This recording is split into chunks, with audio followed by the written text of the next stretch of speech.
all. I hope everyone is having a fantastic week so far, and welcome to our lecture, our little mini lecture on looking at diversity, equity, and inclusion, and the importance of culture. This covers both chapters 1 and chapters 2 of your online textbook.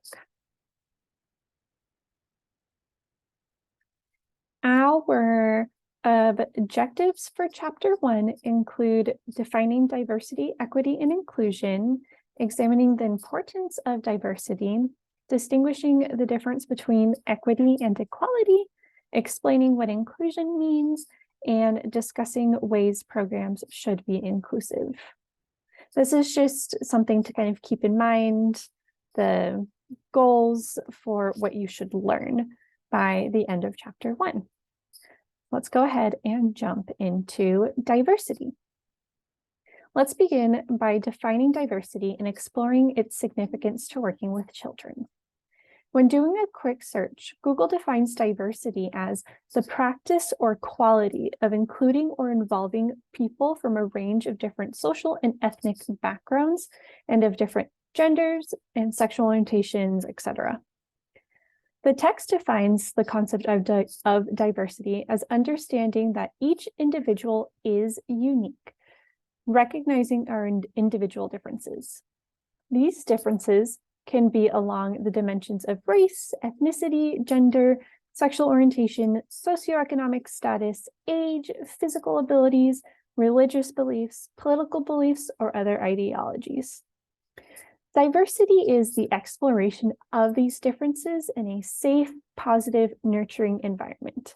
It is about understanding each other and moving beyond simple tolerance to embracing and celebrating the rich dimensions of diversity contained within each individual. So, kind of how I've discussed a little bit, diversity is more than just acknowledging and tolerating differences. Diversity is a set of conscious practices that involve understanding and appreciating interdependence of humanity, cultures, and the natural environment, practicing mutual respect for qualities and experiences that are different from our own, understanding that diversity includes not only ways of being, but also ways of knowing, recognizing that personal, cultural, and institutionalized discrimination creates and sustains privileges for some, while creating and sustaining disadvantages for others, which is something we talked about last week with the history of oppression and privilege and power, and building alliances across differences so that we can work together to eradicate all forms of discrimination. The heart of diversity is centered around the acknowledgement that categories of difference are not always fixed, but can also be fluid.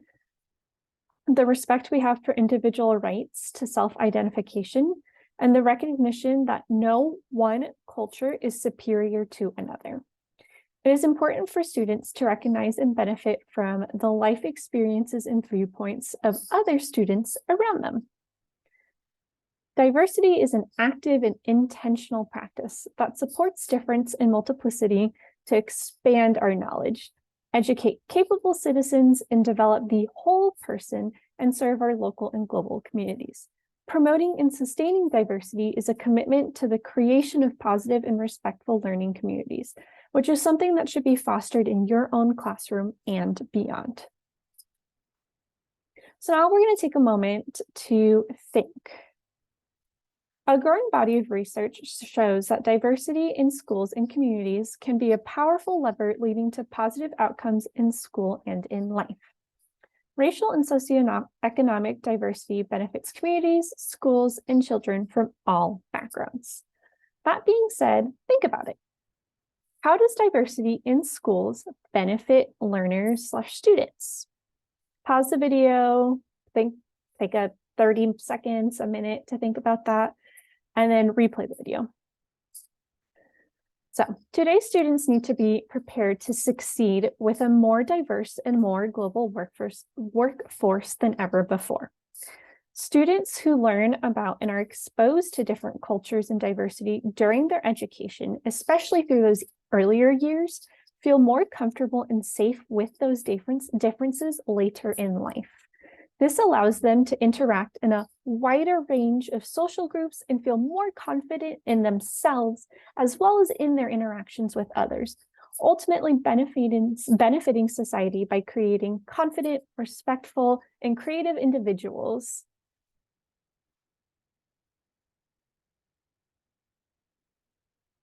You may have heard of the word equity a lot, or I mean, if you haven't, well, you're hearing it now.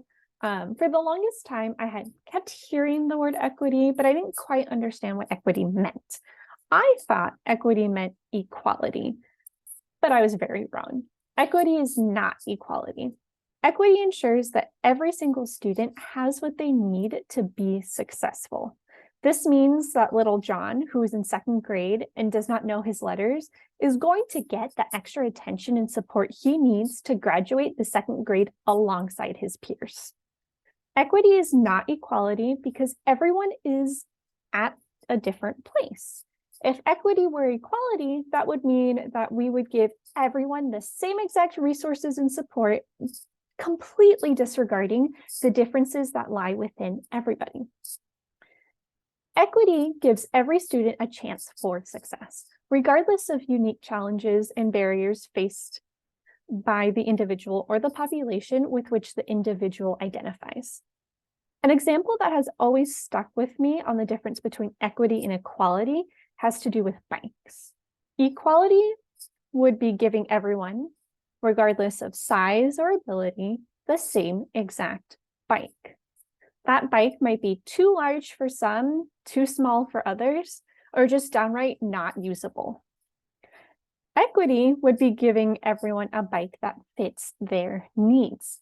Someone who is paralyzed from the waist down would receive an adaptive bike, while someone who is vertically gifted in height would receive a bike appropriate for their height. Does that make sense? I hope so. If not, I have a video on equity in our additional videos.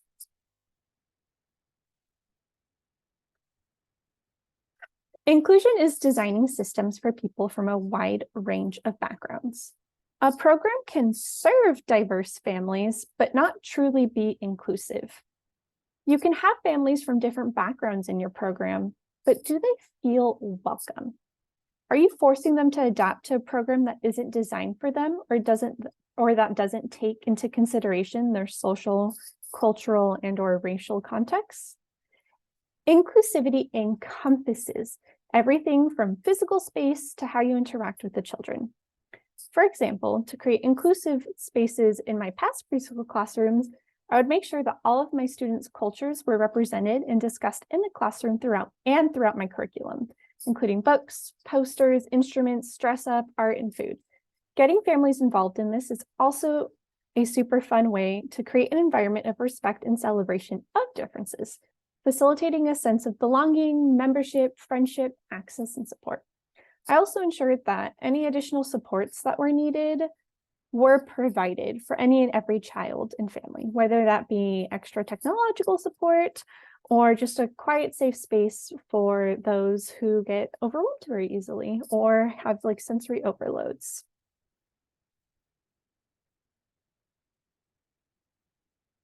Now we're moving on to chapter 2. Our chapter 2 objectives include discussing what culture is and how it has been defined or described, describing how culture is passed, identifying myths about culture, relating how culture affects development, and explaining the importance of being responsive to children and families' culture.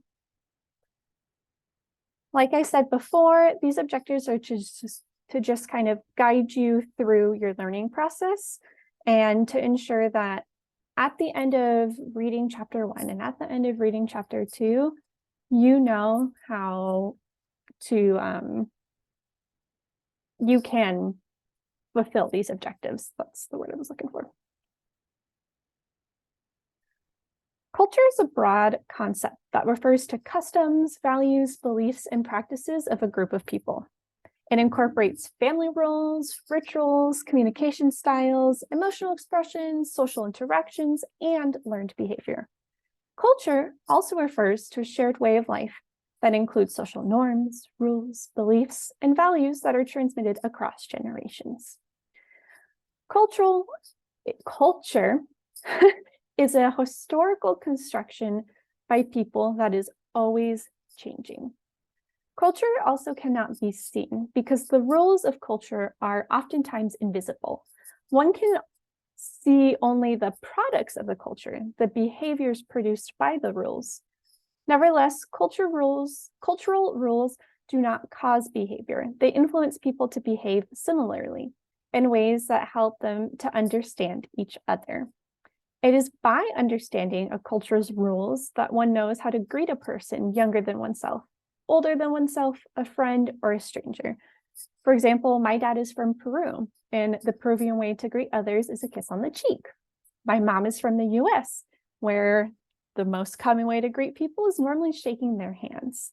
So growing up, I had to learn when it was appropriate to give someone a kiss on the cheek versus when it was appropriate to shake someone's hand. Cultural rules help people to know how to hold a baby.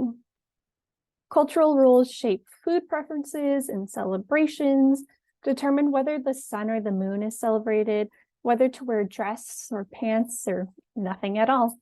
These rules give meaning to all the events and experiences of life. The essence of culture is not these behaviors themselves, but the rules that produce the behaviors. Something that really stood out to me from the text is the statement that culture is used to give order and meaning to our lives. I want to repeat that one more time. Culture is used to give order and meaning to our lives. Take a moment and reflect on what that means to you. Cultivating openness about culture and development promotes a curiosity for you that helps with reducing the two common assumptions that exist in society today. The first assumption is that there is one set of best practices and one set of universal developmental goals for all children and families. This puts children and their families in a box. By avoiding the static view and looking instead at culture as a fluid set of practices organized to accomplish specific goals, one sees that each cultural community may have a unique set of best practices to promote socialization and developmental goals for its children. For example, I remember a couple of years ago, I was watching this documentary on, I don't even remember the tribe's name, but they would carry their children until they were about the age of 2. That child really never touched the ground unless they were sleeping until the age of 2. So that child was not walking until the age of 2. And I mean, in the US, children normally walk at around 1 to 15 months. Yet by the age of 4, the children from the tribe were running around and climbing trees, and they still developed the ability to walk, even though it was almost a year, if not more than a year later than typically developing US children. I know it's a bit of an extreme example, but as educators, we need to be understanding and not quick to judge the unwritten rules and practices of an individual's culture.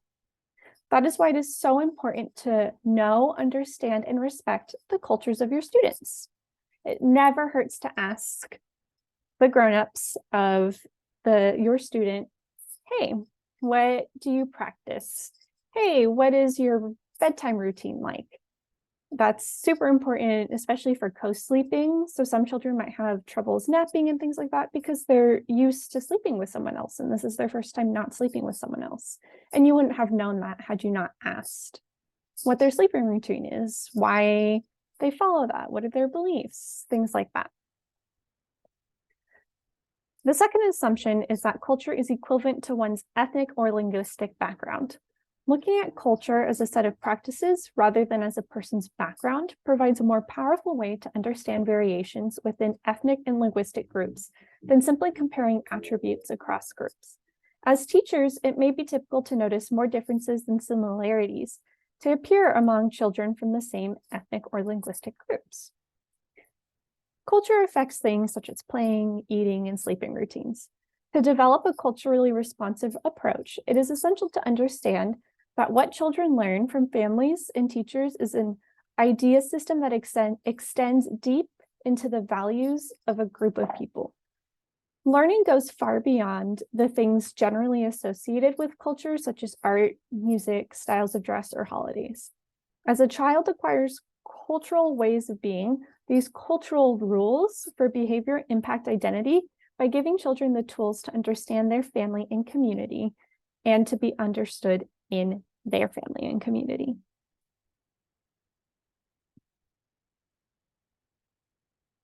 So you may be thinking, so what is my role as an educator in all of this? And for starters, you should build your learners' awareness and understanding of their own culture, personal beliefs, values, and biases. Early childhood is the perfect time to teach tolerance and understanding of differences.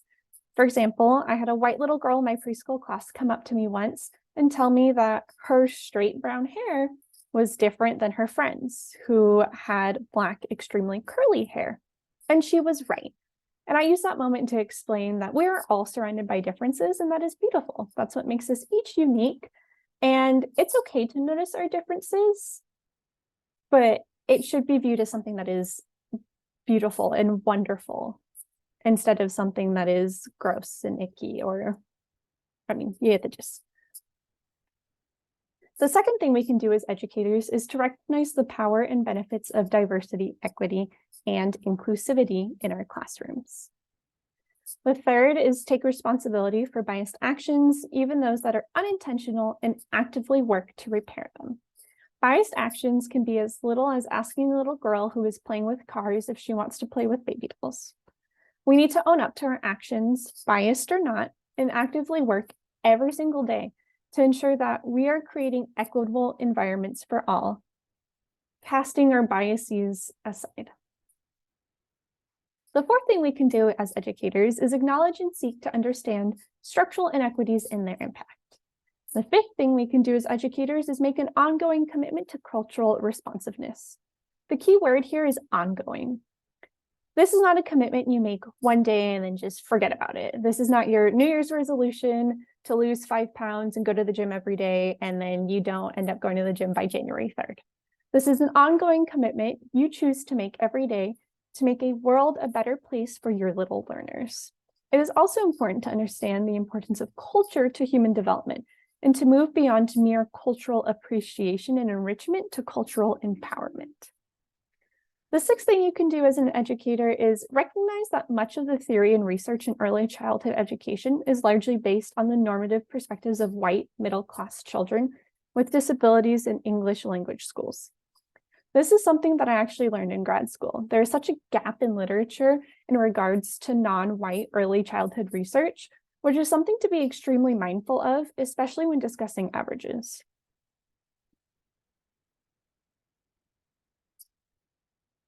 Well, that's a wrap for now. Culture can be defined in many ways, is complex, and is continually developing. It affects the ways children and their families behave, what they value, and their identities.